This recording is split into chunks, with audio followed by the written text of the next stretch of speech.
Songs చాలా బాగా వచ్చాయి. ఇన్ఫ్యాక్ట్ చిన్న సినిమాలకి ఈ మధ్య కాలంలో ఒక 80,000 లైక్స్ వ్యూస్ రావటం అన్నది చాలా అరుదుగా జరిగిందట. పాటలన్నీ చాలా మీనింగ్ఫుల్గా ఉండటం యాక్చువల్లీ మాకు చాలా ప్లస్ అయిందనమాట. It's not very metallic. So ఏదో అర్థం అవని పాటలు కాకుండా ఒక మీనింగ్ ఉండి స్టోరీని రన్ చేసే సాంగ్స్ అండ్ దెన్ చాలా ప్లస్ అయ్యాయి మా స్టోరీకి అయితే. దీంట్లో కూడా ఒక మంచి సాంగ్ ఉంది. You will definitely connect to it. మీ పేరెంట్స్ గుర్తొస్తారు మీకు ఈ పాట విన్నప్పుడు. సినిమాలో ఒక ఆడవేషం వేసుకొని అది ఎందుకు వేశారు, ఎందుకోసం చేశారు అవన్నీ చూడడానికి మీరు వెళ్ళి సినిమా చూడాల్సిందే. మరి సినిమా పేరు ఆమె అతడైతే. ఆమె అతడైతే మరి ఇతడైతే ఆమె ఎన్నోసార్లు అయ్యాను. ఈరోజు వంట చేయడము ఇన్నెందుకులేండి నా బాధలు చెప్పుకోవడము. కానీ ఇలా ఈ చిట్టి ఇవి కూడా మనకి చక్కగా హాస్యం కలిగిస్తాయి. జీవితంలో ఇంకొక రకంగా జీవితం ఎలా ఉంటుంది అని కూడా ఆలోచించడానికి మరి దొరుకుతుంది. సో మరి మీరు కూడా అందరు వెళ్ళి సినిమా చూడండి. అనీష్ గారు, మీరు ఒక సినిమాలో ఇప్పుడు ఒక హీరోగా ఎస్టాబ్లిష్ అయిపోయారు, హీరోయిన్గా కూడా ఎస్టాబ్లిష్ అయిపోయారు. సో మరి నెక్స్ట్ ఏం చేయాలనుకున్నారు ఫ్యూచర్? నా నెక్స్ట్ ప్రాజెక్ట్ కూడా ఆల్మోస్ట్ ఫినిష్ అయిపోయిందండి, post production already. Cinema shoot కూడా అయిపోయింది. అయిపోయింది. మరి ఆ సినిమా పేరు కూడా చెప్పేద్దాం. దట్ ఈస్ 1 hour 43 minutes అనే టైటిల్ అండి. అది సైకిక్ థ్రిల్లర్. అది 1 hour 43 minutes thriller, psycho thriller. అందులో కూడా మీరు హీరోయిన్ కాదు, కంప్లీట్ మీరు ఈ పర్సనాలిటీతో ఒక విలన్ కనపడితే ఎలా ఉంటుంది చూడాలి మీరు. మా డైరెక్టర్స్ స్టోరీని నమ్మి సూటబుల్గా ఉన్నారు. మీకు అసలు ఫస్ట్ టైం మీకు నాకు తెలిసి డైరెక్టర్లు వాళ్ళందరూ ఒక డాన్సర్ మంచిగా ఉండాలి, ఫేస్ కరెక్ట్గా ఉండాలని సెలెక్ట్ చేయబడ్డారా మీరు? డాన్సర్ ఏమీ అవసరం లేకుండే దీంట్లో. కాకపోతే ఫస్ట్ సినిమాలో ఇప్పుడు మీరు చేసిన ఇక్కడ ఈ 50-50 రోల్ ఏదైతే మేల్గా ఉన్నప్పుడు అమ్మాయితో ఉన్నప్పుడు చేయగలగాలి, అమ్మాయి క్యారెక్టర్ కూడా చేయగలగాలి. అమ్మాయికి చేయటం చాలా తక్కువ మందికి తెలిసే ఎక్స్పీరియన్స్ ఉంటుంది. సో నాకు ఆ ఎక్స్పీరియన్స్ ఉండటం వల్ల ప్లస్ అయింది యాక్చువల్లీ. ఈ సినిమా ఆమె అతడైతే మీకు చక్కగా ఆనందం కలిగిస్తుంది, మీకు మంచి ఎంటర్టైన్మెంట్గా కూడా ఉంటుంది. మళ్ళీ అందులో అలీ గారు కూడా ఉన్నారు. మరి సూపర్గా సక్సెస్ఫుల్ అవ్వాలని కోరుకుంటున్నాను. అయ్యో 5 నిమిషాలు అయింది మాట్లాడుతూ మరి ఇప్పుడు స్టవ్ కట్టేసి మనం కొంచెం చిన్న మాట చెప్పాలి మీకు. చెప్పండి. మేము సెట్లో ఒక చిన్న వంట చేసాం. వర్షం పడుతుండింది, బాగా 4కి స్టార్ట్ అయింది. ఫుల్ వాన పడుతున్నప్పుడు మనకి ఏం గుర్తొస్తాయండి? వేడి పకోడీలే కదా. పకోడీ చేసి midnight వరకు చేసాం షూట్, 2 o'clock వరకు. సినిమా కూడా రిలీజ్ అయిపోయింది, మన బిర్యానీ కూడా రిలీజ్ అయిపోతుంది. మరి నాకేంటంటే మంచి ఒక బిర్యానీ చేసిన వెంటనే తినేస్తేనే నిజమైన ఆ ఫ్లేవర్ అదంతా ఉంటుంది. చూడండి, wow, it looks very good. చక్కగా పర్ఫెక్ట్గా మన బిర్యానీ కుక్ అయిపోయింది. ఈ వేడిలో ఆ చికెన్ కిందంతా పర్ఫెక్ట్గా కుక్ అయ్యి మనకి ఆ సువాసన అదంతా బయటికి రావాలంటే మనం ఫస్ట్ ఈ రైస్ చూడండి, మనం చేసిన తర్వాత ఇలా రైస్ పొడిగా ఉండడం అనేది చాలా ముఖ్యం. తర్వాత మనం చికెన్ కింద నుంచి చక్కగా తీసి ఇలా వడ్డించేసుకుందాం. ఈ చికెన్ పీసులు so yummy. Look at the color, 3 colors combination. So ఆ ఒక బిర్యానీలో ఎప్పుడు 3 రంగులు కంపల్సరీ ఉండాలి. మనం ఇందులో కారం వేయలేదు కాబట్టి మనకి ఆ ఎరుపు అనేది లేదు. కానీ మీరు చక్కగా ఈ చికెన్ చూడండి ఎంతో పర్ఫెక్ట్గా రెడీ అయిపోయింది. లేడీస్ ఫస్ట్, మరి మీకు పట్టుకొని మేము కూడా తీసుకొని చక్కగా వడ్డించేసుకుందాం. ఈ కూరగాయలన్నీ చక్కగా కుక్ అవుతూ మనకి పర్ఫెక్ట్గా ఉంటాయి. దీన్ని ఈ తుర్కి పత్రిని మనం కీమాతో చేసుకుంటాం. కానీ ఈరోజు మనం ఇలా కూరగాయలన్నీ వేస్ట్ చేసుకుందాం. మరి ఈ కూరగాయలకి కొంచెం టేస్ట్ రావడం కోసం మరీ ఎక్కువ చేయకండి. కొంచెమంత జీలకర్ర పొడి, కొంచెమంత ధనియాల పొడి, ఎక్కువ వద్దు. అలాగే ఇందులో మీరు కారం వేసుకుంటారా, మిరియాల పొడి వేసుకుంటారా, అది మీ ఇష్టం. కారము ఏది వేసినా మనం తినేటప్పుడు మంచి టేస్ట్ రావాలి. కొంచెమంత మిరియాల పొడి ఇలా వేసుకొని వీటన్నిటిని చక్కగా కలిపేసుకుందాం. ఇప్పుడు ఆ వెన్న కూడా కరిగిపోయి ఈ కూరగాయలు దీంతో చక్కగా కుక్ అయిపోతాయి. తర్వాత మనం దీన్ని తుర్కి పత్రి చేసుకోవడానికి ఎలాగో వాడదాం. మరి ఈరోజు కోడిగుడ్లు కూడా దీంట్లో పెట్టడం కోసం ముందుగానే చక్కగా బాయిల్ చేసేసుకున్నాను. సో మరి ఈ కోడిగుడ్లని ముక్కలు కట్ చేసి రెడీ పెట్టేసుకుందాం. మరి ఈ కోడిగుడ్లని సగంగా కట్ చేసుకోండి, లేదా 4 విధంగా కట్ చేసుకోండి. ఇవి నాటి కోడిగుడ్లు అయితే పసుపు సోన చక్కగా మరింత పసుపుగా ఉంటుంది, లేదనుకోండి కొంచెం లైట్గా ఉంటుంది.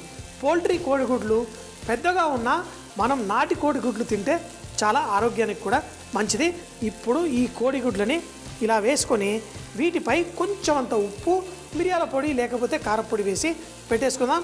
తర్వాత వీటిని మనం సమోసా పిండిలా కలుపుకొని దాంట్లో ఎలా వాడుకోవాలో చూద్దాం. ఈ కోడిగుడ్డు సొన కొంచెం అంత పసుపు ఎక్కువగా ఉంది. ఎప్పుడైతే కోళ్ళు బయట తిరిగి ఉంటాయో వాటి సొన కొంచెం పసుపు రంగు ఎక్కువగా ఉంటుంది. సో ఇప్పుడు కోడిగుడ్లన్నీ కట్ చేసేసుకున్నాం. దీనిపైన కొంచెం మరీ ఎక్కువద్దు ఉప్పు. అయితే కోడిగుడ్ల పైన మిరియాల పొడి బాగుంటుంది, లేదంటే కొంచెం కారం పొడి ఇలా చల్లేసుకోండి. ఎప్పుడోగా 2-3 కోడిగుడ్లు ఎక్కువగా ఉడకపెట్టుకోవడం మంచిది. ఎందుకంటే ఇలా చేసిన తర్వాత ఇదంతా రెడీ అయిపోయే లోపల తినొచ్చు. నా రెగ్యులర్ షో చూసిన వాళ్ళైతే తెలుసు, తప్పకుండా వీడు గుడ్డు తింటాడు. ఇప్పుడు ఈ కూరగాయలు కూడా సగంగా కుక్ అయిపోయాయి. మరి స్టవ్ కట్టేసి ఈ రెండింటితోటి మనం సమోసా పిండి కలుపుకొని దీన్ని ఎలా చక్కటి అద్భుతమైన వెజిటేబుల్ వేసి తురుకు పత్రి చేసుకోవాలో చూద్దాం. మసాలా రెడీ అయిపోయింది. వీటిని స్టఫింగ్ చేసి చక్కగా చేసుకోవడం కోసం మనం సమోసా పిండిలా కలిపేసుకుందాం.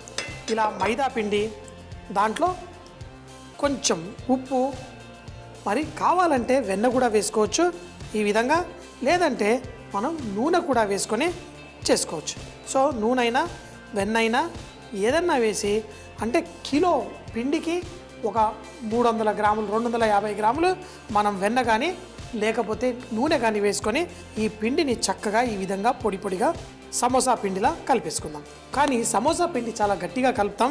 దీన్ని అంత గట్టిగా కాకుండా కొంచెం అంత పలసగా కలుపుకుంటే మనం చుట్టడానికి బాగుంటుంది. ఇలా వేసేసి మనం దీన్ని చక్కగా కలిపేసి తరువాత ఈ మిశ్రమాన్ని ఎలా స్టఫింగ్ చేయాలో చూద్దాం. మరీ ఎక్కువ మర్దన చేస్తే ఈ పిండి బుడగల్లా వచ్చేస్తుంది. అలా కాకుండా కొంచెంగా ఇలా కలిపేసి పెట్టేసుకొని ఒక 10 నిమిషాల పాటు దీనికి రెస్ట్ ఇచ్చి తర్వాత ఈ మిశ్రమాన్ని ఎలా వాడుకోవాలో చూద్దాం. ఈ కూరగాయలు చక్కగా చాప్ చేసింది ఉంది, కావలసినంత ఘాటు వేసాను. అలాగే కొంచెం నిమ్మరసం వేసేసుకుంటే ఇప్పుడు ఈ కూర మంచిగా టేస్టీగా పర్ఫెక్ట్గా రెడీ అయిపోయింది. చూడండి, దీన్ని మనం దీంతో పొట్లాలు తయారు చేసేసి దీన్ని ఎలా వాడుకోవాలో చూసాం. మనకు కావలసినంత సైజులో మనం చిట్టి ఉండలు తీసుకొని మనం వీటిని రుద్దేసుకుందాం. మనం ఎప్పుడన్నా పూరీలు రుద్దేటప్పుడు కానీ మనం ఇలా మైదా పిండి ఏం చల్లకూడదు. ఎందుకంటే దీంట్లో మనకు కావలసినంత నూనె వేసేసి రెడీగా చేసేసుకున్నాం.